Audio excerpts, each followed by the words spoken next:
Minhas amigas e meus amigos, tudo bem? Professor Bruno Garcia Redondo aqui de novo, com mais um vídeo de processo civil para o nosso canal. Por favor, se inscreva no canal, clique em curtir. Tema da aula de hoje, continuidade de jurisdição e mais especificamente continuidade de competência. E aqui a gente analisa a jurisdição interna do Brasil. Como a jurisdição, dizer o direito através do Poder Judiciário, se divide dentro do Poder Judiciário brasileiro. E o nome desses limites, âmbitos de atuação, dentro do qual o órgão pode validamente dizer o direito, se chama competência. Então, a partir daqui, a gente analisa a chamada competência interna do Brasil. E a competência interna do Brasil sendo positiva, havendo a jurisdição internacional do Brasil, a gente agora vê como é que se divide a competência interna. Em primeiro lugar, diz o artigo 43, um fenômeno chamado fixação da competência. Que a fixação da competência tem que analisar se o órgão tem competência no momento da propositura da ação. Então, artigo 43, fixação da competência. Quando a competência deve ser analisada e ela se vincula ao processo? No momento da propositura da ação, propositura da demanda. Então, você tem que analisar se aquele órgão, aquela vara, tinha competência no momento da distribuição da petição inicial, propositura da ação. E aí diz o CPC, sendo irrelevantes alterações de fato posteriores. Por exemplo, eu vou falar para vocês que a regra geral do artigo, a gente vai analisar daqui a pouquinho, o artigo que fala que é competente o foro do domicílio do réu, que o réu tem que ser processado onde ele tem o domicílio, você tem que ver onde era o domicílio do réu no momento da petição inicial. Se o domicílio do réu no momento da petição inicial era, por exemplo, Minas e aí Belo Horizonte, vara de Belo Horizonte. Ao longo da fase de conhecimento, o réu se muda. Aí você pensa, mudando o domicílio do réu, o processo deveria correr atrás do réu e sempre querer mudar esse domicílio? Não. Porque pelo artigo 43, fixação da competência, você fixa o juízo, você congela, engessa o juízo que for no momento da petição inicial do domicílio do réu. Ainda que o réu mude posteriormente ao longo do processo de domicílio. É o que fala o 43, sendo irrelevantes posteriores alterações de fato ou de direito que pudessem alterar a competência. Se no momento inicial aquele era o domicílio do réu, aquela vara para sempre fica obrigada a julgar aquele processo até o final da fase de conhecimento. Ainda que até durante a fase de conhecimento o réu se mude várias vezes, tá? Então se fixa e se engessa, se congela, se estratifica dali para frente a competência no momento da propositura da demanda. O artigo 43 fala a perpetuatio jurisdicionis. Então, perpetuatio jurisdicionis é quando você entende que mudanças posteriores são irrelevantes, salvo raríssimas hipóteses. Raríssimas hipóteses em que alterações de competência vão ser importantes. Quando, por exemplo, houver uma supressão do órgão jurisdicional. Você vai ter que mudar de juízo quando aquele juízo, por exemplo, parar de existir. Vamos pensar num país, numa cidade ali do país, em que houvessem 10 varas cíveis e para de haver sentido de haver 10 varas cíveis, você quer reduzir de 10 para 9. Pensem, todos os processos que estavam na 10ª vara civil, e agora você quer só 9 varas cíveis, porque você quer aumentar, por exemplo, as varas criminais, alguma coisa assim, vara de família. Aí você quer reduzir uma vara civil. Você acha que aqueles processos vão acabar? As partes têm culpa? Que o Poder Judiciário queria enxugar as varas civis? Não, você vai ter que pegar os processos da 10ª vara civil que está acabando e mudar de juízo. A regra geral era não mudar de vara, mas vai ter que mudar porque aquela vara vai parar de existir. Então, exclusão, extinção do órgão gera mudança de competência. Você vai ter que pegar os processos da 10ª vara civil e dividir pelas outras 9 que sobraram. E também, a outra modificação importante quando alterar uma competência absoluta. Por exemplo, você batiza, como eu falei, aquela 10ª vara civil agora de 11ª criminal. E aí o processo civil não pode correr na vara penal, na vara criminal. Então você muda uma competência em razão da matéria, que é uma competência absoluta. Ou acaba com o órgão, aí o processo tem que ser modificado de vara. Fora isso, só a mudança do réu, etc., alterações posteriores não modificam a competência. Aquele juízo fica competente até o final. Visto isso, e vendo que a fixação é nesse momento da propositura da ação, vamos falar, por exemplo, de critérios de fixação de competência. Vamos pensar que a regra geral é os processos começarem em primeira instância, na vara. E você tem que, por exemplo, acertar o ramo da justiça, a localidade. Então a gente vê que a competência é fixada de acordo com até 3 critérios. Eu vou falar para vocês agora quais são os 3 critérios que o legislador pensa e utiliza quando, através de lei, ele vai dizer qual é o juízo competente. O primeiro critério de fixação de competência é o chamado critério objetivo. Então você olha basicamente questões objetivas de fixação de competência. A lei escolhe um critério objetivo, a lei pode escolher um critério objetivo. Critério objetivo se divide em duas espécies, que é critério em relação ao valor da causa ou em relação à matéria. Então, quando uma lei diz que uma vara é competente em relação ao valor, por ter tanto de valor da causa, a lei está adotando um critério objetivo para dar competência. Quando a lei, por exemplo, o CPC diz que é em razão da matéria a competência daquela vara, a lei está se utilizando de um critério objetivo. Então, pensei num artigo de lei, por exemplo, que dissesse assim: a vara 1 de uma determinada região é competente para causas até R$10.000. A vara 2 é competente de 10.001 centavo até R$1 milhão. A vara 3 para causas assim. Se você fixa a competência de órgãos jurisdicionais várias e a lei escolhe a distinção ser critério valor, isso é um critério objetivo. Entendo que lá na frente a gente vai ver que entender qual dos critérios está sendo utilizado é importantíssimo, porque vai haver consequência a partir daí, tá? Vão haver consequências. Ou em razão da matéria. Você pode falar assim, por exemplo, vara civil, matéria, tema, objeto, vara de família, vara de registro públicos, vara de consumidor, você tem vara de órfãos-sucessões, você pode ter vara criminal. Tudo isso você, dentro do mesmo ramo, né, justiça estadual, estou dividindo a justiça estadual aqui no meu exemplo, você vai dividindo dentro da justiça estadual de acordo com matérias estaduais. Então você bota vara única, todas as matérias cíveis e penais ali. Aí divide vara penal versus vara civil. Civil, todas as matérias cíveis, mas pode falar, vamos subdividir a civil. Civil e fazenda pública. Tem civil e família. Tem civil e registro público. Aí você vai subdividindo cada vez mais de acordo com a necessidade da região. Quando uma lei dá uma competência em razão da matéria, também está utilizando um critério funcional.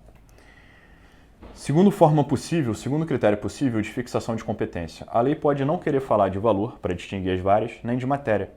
Ela pode adotar uns outros critérios interessantes para dividir competência. E aí passa a ver o segundo critério, chamado critério funcional. Você analisa a competência e dá competência para as varas, para os órgãos, de acordo com a função que ela vai exercer. Por isso chama funcional. Varas com função X, com a função Y. Então, função do órgão jurisdicional. Para atribuição de função para o órgão jurisdicional, critério funcional, a gente fixa competências em órgãos tanto no mesmo processo quanto em processos diferentes. E aí a gente divide as funções em mais de um juízo. Então, mais de um juízo pode atuar no mesmo processo e mais de um juízo pode atuar em processos diferentes. Então, como é que é a questão do critério funcional? Você pega juízo ou juízos e dá funções para eles, às vezes mais de um juízo no mesmo processo ou um juízo para mais de um processo. Vou dar exemplos. Então, critério funcional, funções daquele órgão, a gente pode ter competência funcional no mesmo processo. Não pense, um único processo, uma ação indenizatória de alguém, uma ação de alimentos, enfim. Então você tem lá uma cobrança de crédito ou uma ação de alimentos, um processo só, autor contra réu. Aquele processo começa tramitando numa determinada vara, mas pelo critério funcional, a lei pode dizer o seguinte: competência funcional no mesmo processo. Você pode dividir essa competência no plano horizontal e no plano vertical. Naquele processo, não apenas a primeira vara civil falar, mas em determinado momento você pode ter a primeira vara civil de outro estado. Então, esse exemplo de gravação aqui, Rio de Janeiro, o processo está rolando na primeira vara civil do Rio de Janeiro, mas em determinado momento, em paralelo e concomitantemente, uma vara de São Paulo falar sobre determinados aspectos daquele processo. Isso é possível? Sim. Você pode ter o caso, por exemplo, que tem que ser praticado um ato em São Paulo.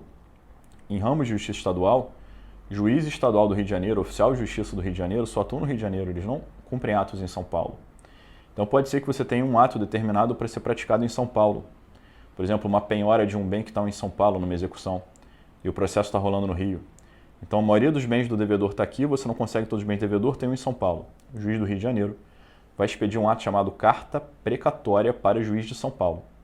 Para o juiz de São Paulo determinar a penhora do carro em São Paulo, do bem em São Paulo, um oficial de justiça penhorá-lo, e aí praticado esse ato, essa função de penhorar o bem em outra localidade, o juízo de São Paulo devolve a carta precatória cumprida e o processo continua andando no Rio.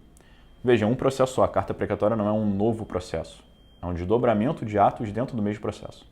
Então você tinha só um juízo vara civil Rio de Janeiro falando, você desdobra a competência, no plano horizontal juízos de igual hierarquia, e por critério funcional fala, outros juízos passam a ter funções específicas naquele processo.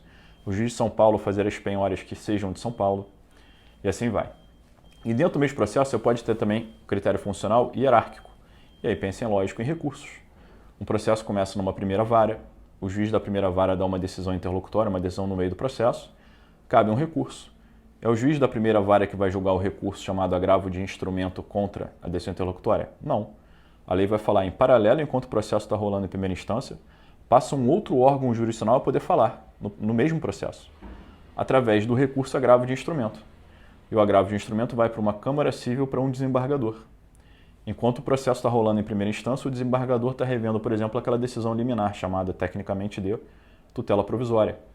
Então, o que é o agravo de instrumento ser um desdobramento da ação ir para desembargador, enquanto em paralelo o processo está rolando em primeira instância? Divisão de competência pelo critério funcional no plano vertical.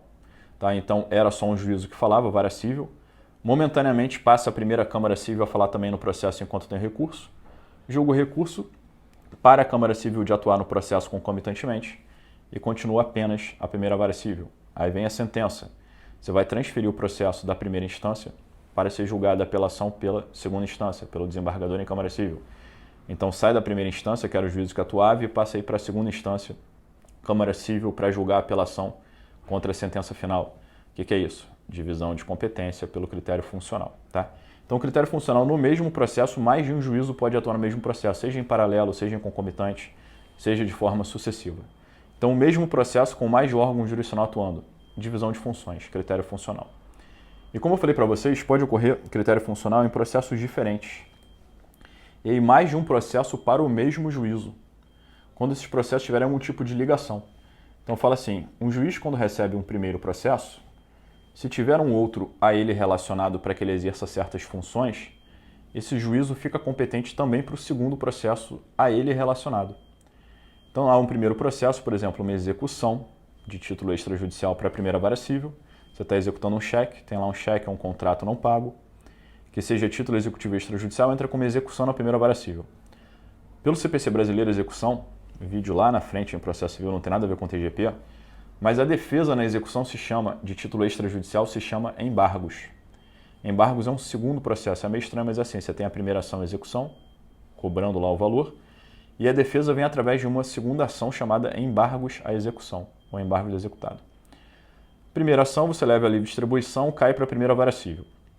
Os embargos, a princípio, poderiam ir para qualquer vara, mas o CPC vai dizer, quando forem embargos e execução do título extra, os embargos têm que ir para a mesma vara onde corre a execução. Então, dois processos diferentes, execução e a defesa embargos. A princípio, se não existisse essa regra no CPC, a execução poderia ir para qualquer outro juízo, de acordo com a livre distribuição, divisão equilibrada de processos por número de varas e juízes. Mas, no meio do caminho, você vai mudar aquela competência e vai falar assim, em vez de ir para outra vara os embargos, ela tem que obrigatoriamente acompanhar a execução. Por quê? Porque a primeira vara civil tem um tipo de competência funcional em processos diferentes para varas que recebem execuções se transformam também em competentes para embargos e execuções. Então, em razão da função, função julgar a execução, você passa a ter a função de julgar defesas de execução. Então, processos defensivos ligados à execução na mesma vara onde corre a execução. O que é isso? É uma competência, você está dizendo que aquele órgão deve julgar essas causas, utilizando um critério funcional. E, finalmente, nós temos um terceiro critério, que é o critério territorial. Critério territorial de fixação de competência. O limite de atuação daquele órgão é fixado devido a regiões geográficas, literalmente território. A partir do próximo vídeo, eu vou partir aqui para não ficar muito longo, a gente vai falar critério territorial querendo dizer e lembrar o seguinte. Critério territorial, ok, vi que é a primeira instância, vi que é a vara civil, mas um autor mora no Rio de Janeiro e o réu mora em São Paulo. Em qual dos territórios que eu vou entrar? Porque existe Justiça Estadual do Rio, Justiça Estadual de São Paulo. E o cara que é nem Rio de Janeiro nem São Paulo, será que ele poderia ajuizar em outro estado da federação? Porque você tem várias cíveis em todos os estados. Tendo várias cíveis em todos os estados e dentro do estado em várias cidades diferentes, o que te faz ser a cidade X daquele estado Y e não a cidade Z do estado W? Será que todas as primeiras várias cíveis do Brasil inteiro estão à livre disposição de todo mundo? É claro que não. Porque isso implica orçamento estadual, divisão de trabalho, número de concursos que você tem que abrir, gasto público. Então não fica à livre vontade da parte. O CPC vai dizer que território tem que receber que tipo de ação. E aí, territorial, literalmente limite geográfico, é a divisão dentro do Brasil por estado e dentro do estado a cidade. Então só cidades específicas podem receber processos específicos. Isso é a competência pelo terceiro critério, critério territorial, que já fica aqui. A indicação vai ser tema exatamente do próximo vídeo. Vamos ficar por aqui. Aquele abraço, até a próxima. Espero que tenham gostado. Não se esqueçam aí, por favor, de clicar em curtir e se inscrever. Valeu!